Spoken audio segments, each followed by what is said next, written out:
Assalamualaikum warahmatullahi wabarakatuh. Saya Sapia Wulandari, NPM 6190009.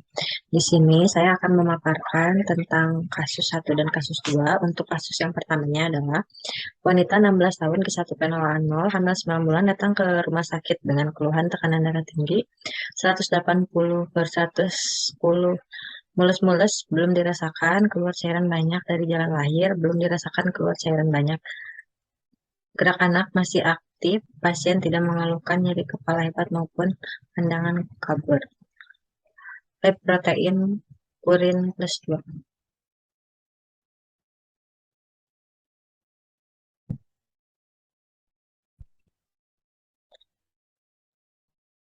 Yang pertama ada identifikasi data. Nama dari pasien ini Nyonya A, Tuan R, umur 16 tahun, suami 20 tahun, nikah 1 kali, suku Sunda, agama Islam, pendidikan SMP, pekerjaan IRT, pekerjaan suami buruh, alamat Jalan Cimahi Selatan. Keluhan utama, ibu datang dengan keluar cairan banyak dari jalan lahir. Riwayat keluhan utama, riwayat kehamilan sekarang, kehamilan pertama, dan tidak pernah keguguran. HPHT-nya tanggal 27 Oktober 2021, ibu belum mendapatkan imunisasi tetanus. Ibu telah 6 kali memeriksa kehamilannya di puskesmas. Riwayat kehamilan, persalinan, dan nifas yang lalu merupakan kehamilan pertama.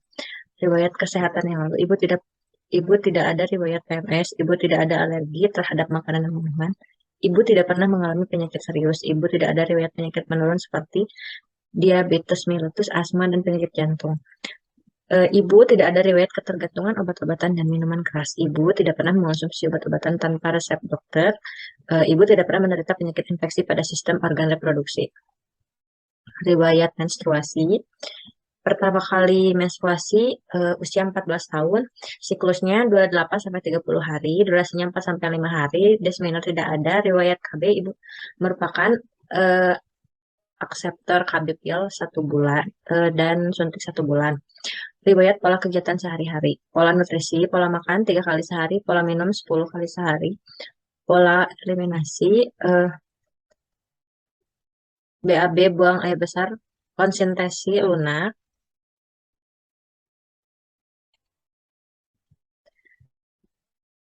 Untuk data subjektifnya, ibu mengatakan merasakan pergerakan janin kuat terutama pada perut sebelah kanan. Data objektifnya untuk leopard 1, 27 cm raba bokong, leopard 2-nya puki, aukustasi, DJJ terdengar jelas, kuat, dan teratur pada satu sisi, yaitu pada sisi sebelah kiri perut ibu, dengan frekuensi 150 kali per menit. Untuk analisa dan prestasi datanya, pembesaran perut sesuai dengan usia kehamilan teraba 2 bagian besar pada lokasi yang berbeda.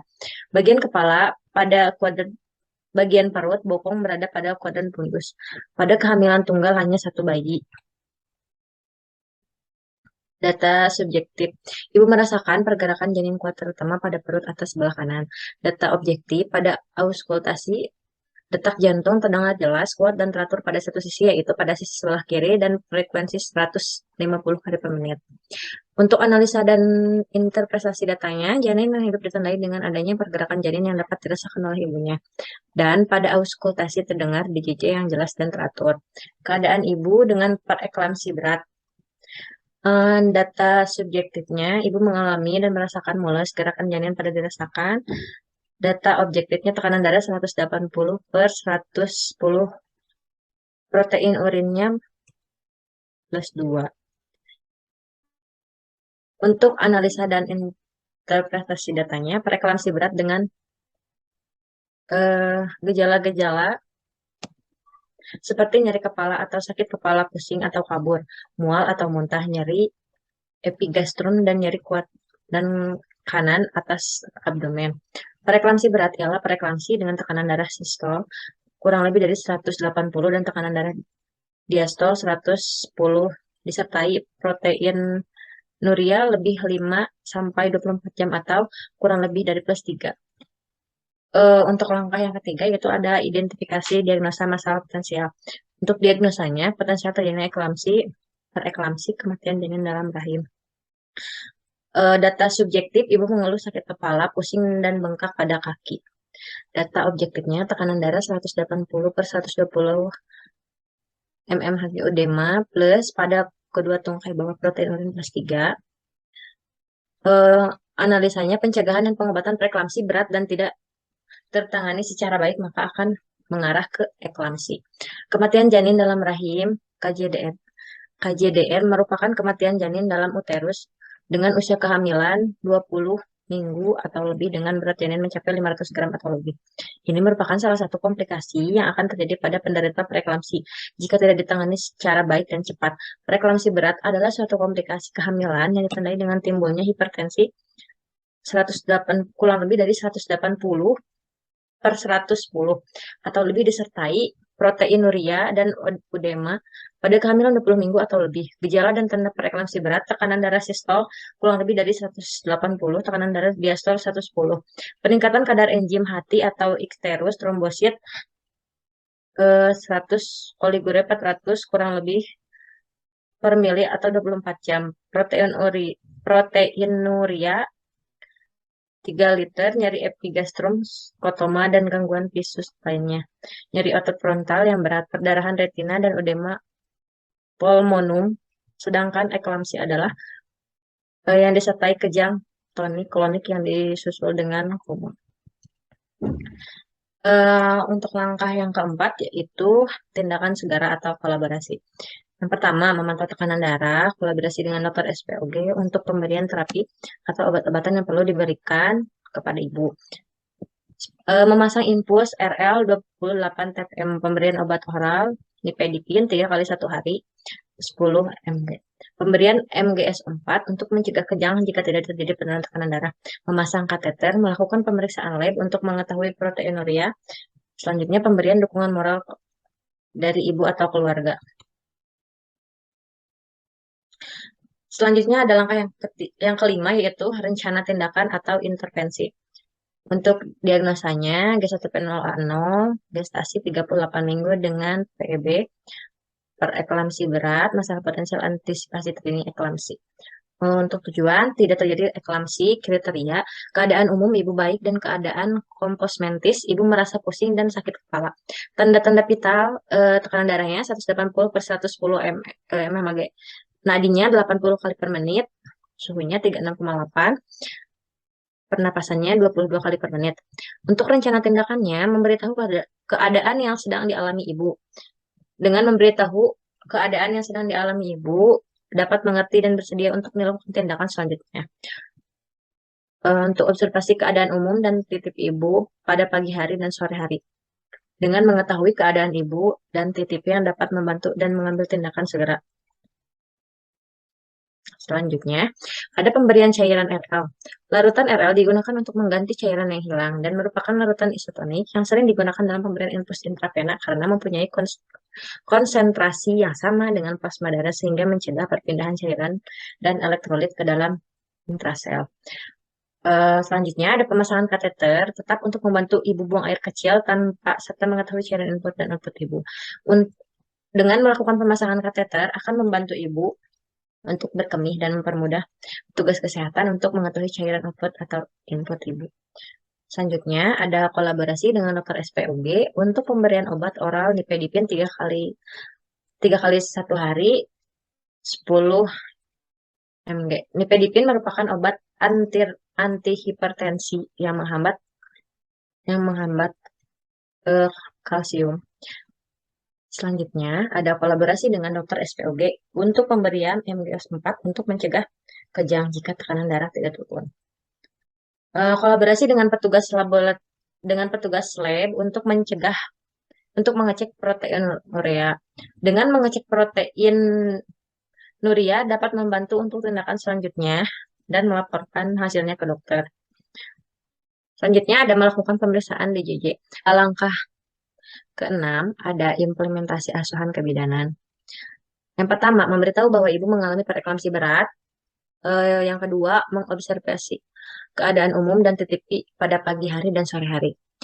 Yang ketiga, melakukan kolaborasi dengan petugas lab untuk mencegah proteinuria.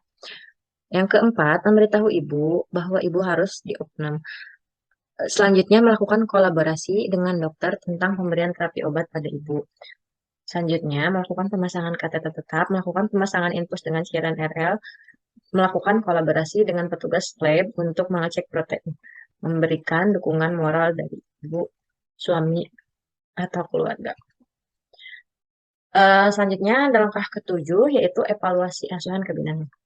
Yang pertama, ibu sudah mengetahui jika ibu mengalami preeklamsi berat. Yang kedua, ibu sudah dilakukan observasi keadaan umum bayi, kesedaran korpus mentis, tekanan darahnya 180/120, nadinya 84, suhunya 36, dan pernapasannya 20 kali per menit. Infus telah berpasang dan cairan RL 500 cc. Kateter telah dipasang. Kedua, yaitu dengan kasus wanita 24 tahun, G2P1A0, hamil 9 bulan, datang ke rumah sakit dengan keluhan tekanan darah tinggi 160/110. Mulus-mulus belum dirasakan, keluar cair belum ada dari jalan lahir, belum dirasakan gerak anak masih aktif, pasien tidak mengeluhkan rasa sakit kepala hebat ataupun pandangan kabur. Riwayat tekanan darah 140/90 sejak 2 tahun yang lalu. Lab proteinnya +2. Langkah yang pertama ada identifikasi data dasar. Nama, eh, identitas pasien, nama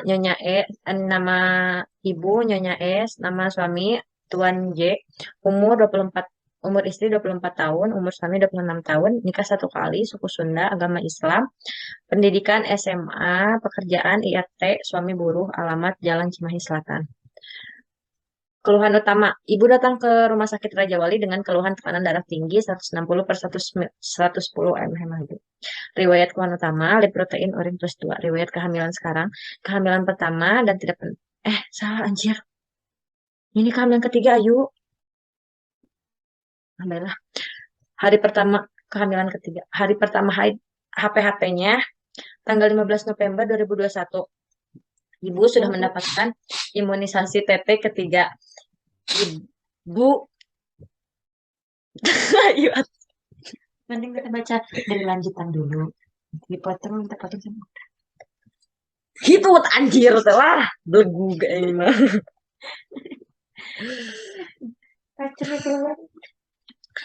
Yang pertama, keluhan utama.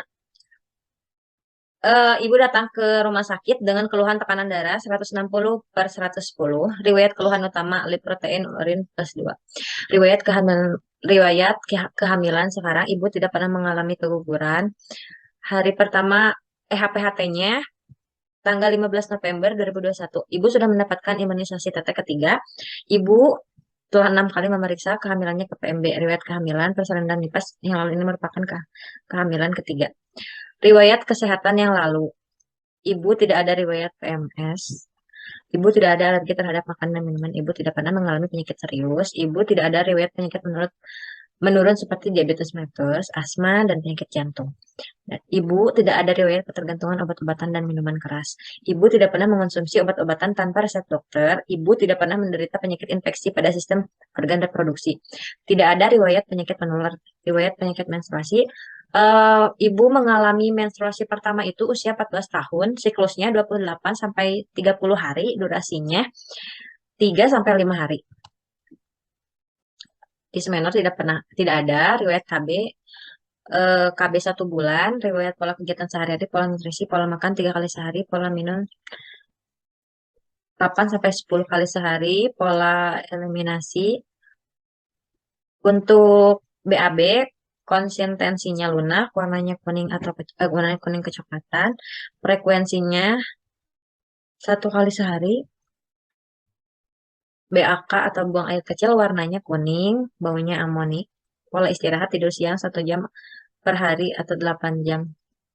Tidur malam 2 jam, 2 jam per hari. Personal hygiene-nya, ibu mandi 2 kali setiap hari, setiap pagi dan sore.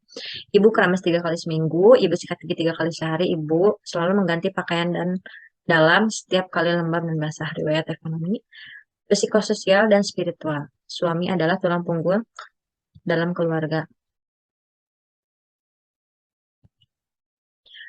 Untuk lilanya 28, pemeriksaannya Untuk TTP-nya 160 per 110, nadinya 80 kali per menit, suhunya 36 derajat Celcius, pernapasannya 18 kali per menit, pemeriksaan penunjang, pemeriksaan Habit 13,5, proteinuria, urea plus 2. Yang kedua ada identifikasi, langkah kedua ada identifikasi diagnosa masalah diagnosa di 21 gestasi 39 minggu, intrauterin tunggal hidup keadaan janin baik dan keadaan ibu dengan frekuensi berat. G2P110 data subjektif menurut ibu ini adalah kehamilan ketiga dan tidak pernah keguguran. Data objektif pada pemeriksaan abdomen tampak linea nigra dan stray alba. Pembesaran perut sesuai dengan kehamilan. Analisa dan interpretasi data dasar. Eh, Pembesaran perut disebabkan oleh adanya pertumbuhan janin dan di bawah pengaruh hormon estrogen dan progesteron yang menyebabkan hipertrofi otot polos. Untuk janin tunggal, data subjektifnya. Ibu mengatakan merasakan pergerakan janin kuat, terutama pada perut sebelah kanan. Untuk data objektifnya, Leopard 1, 20 cm, teraba bokong. Leopard 2-nya, Puki. Auskultasinya, denyutnya terdengar jelas, kuat, dan teratur pada satu sisi, yaitu pada sisi sebelah kiri perut ibu, dan frekuensi 150 kali per menit. Untuk analisa dan interpretasi datanya, pembesaran perut sesuai dengan usia kehamilan teraba dan dua bagian besar pada lokasi yang berbeda. Bagian kepala pada kuadran perut bagian bawah, bokong berada pada kuadran fundus pada kehamilan tunggal hanya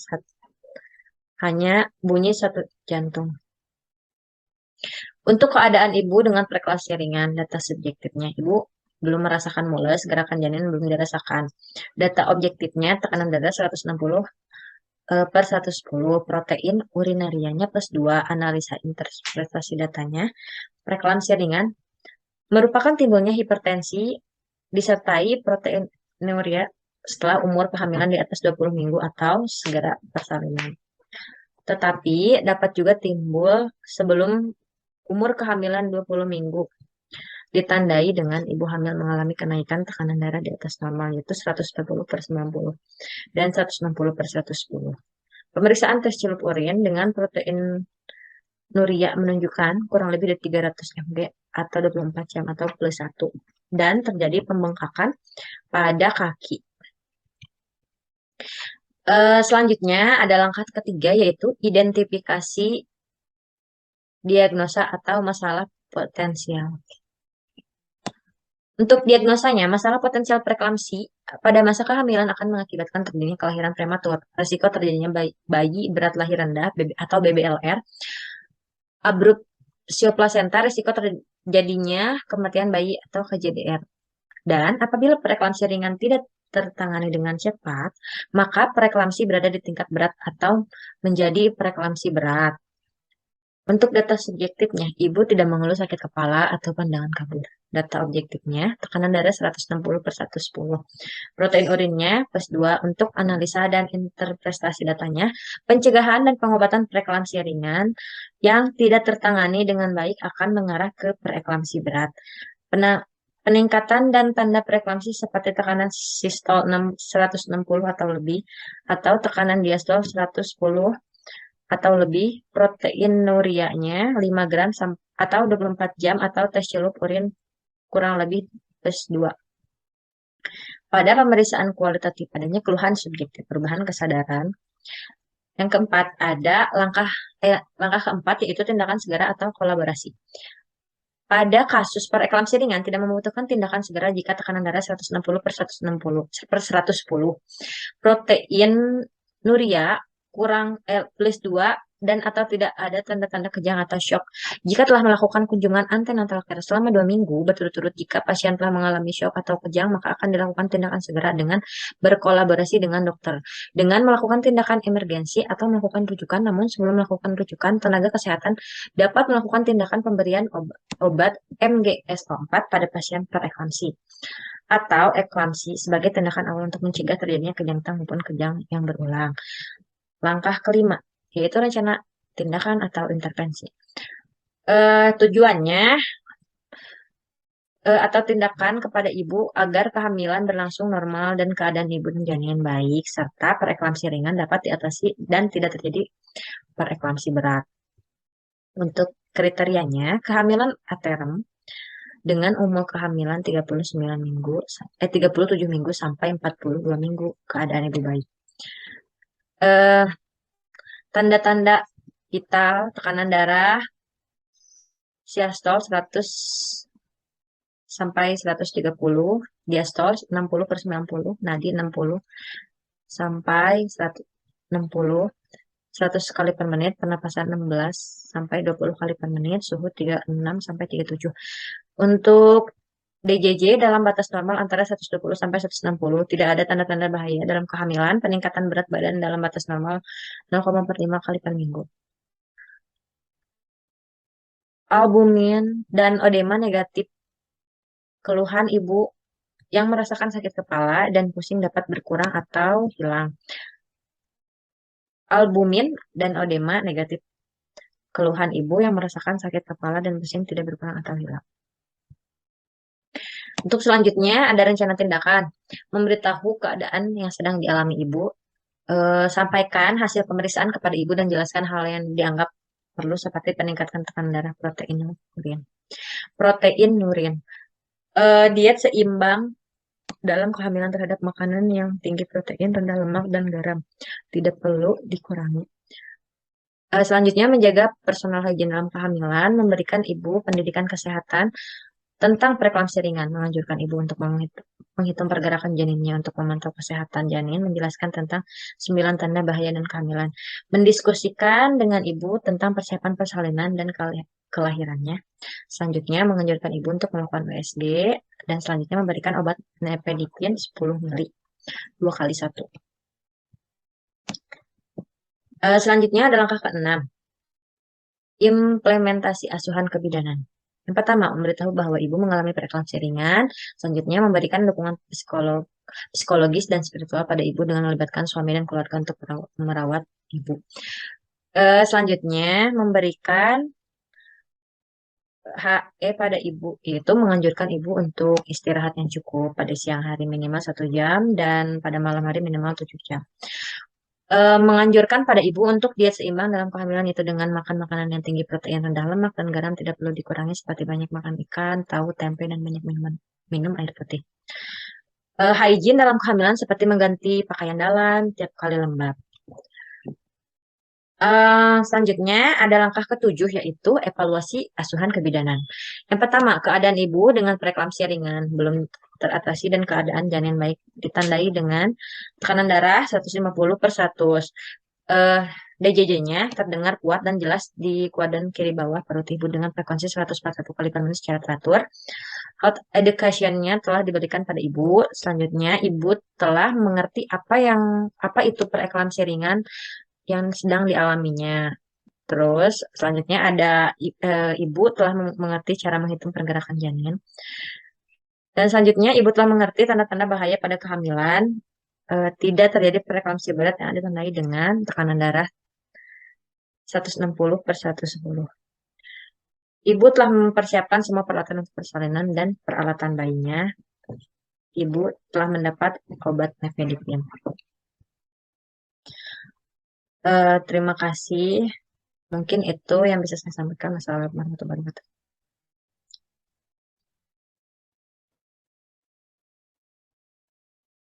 Woi, woi, ya kumaha woi. Dahulu.